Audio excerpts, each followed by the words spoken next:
આજે ઉત્તરાયણનો પવિત્ર દિવસ છે, ત્યારે સમગ્ર ગુજરાતની જનતાને આ પવિત્ર દિવસની શુભકામનાઓ પાઠવું છું. આજે દર વર્ષની જેમ અમિતભાઈ શાહ સાહેબ પણ અમદાવાદ ખાતે ઉત્તરાયણના પર્વને ઉજવવા માટે પધાર્યા છે.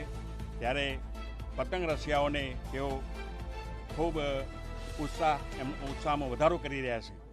સાથે સાથે આ વખતે 2024ની અંદર નજીકમાં ચૂંટણી આવી રહી છે, ત્યારે મોદી સાહેબનો પતંગ તો ચગતો જ રહ્યો છે, પણ આ વખતે કોઈ નવી જ ઊંચાઈ ઉપર આ પતંગ ચગવાનો છે અને 400+ વધારે સીટો મેળવીને હેટ્રિક સર્જીને ત્રીજી વખત વડાપ્રધાન તરીકે નરેન્દ્રભાઈ મોદી સાહેબ બેસવાના છે એવો મારો પાકો વિશ્વાસ છે. એટલા માટે કે ભગવાન રામ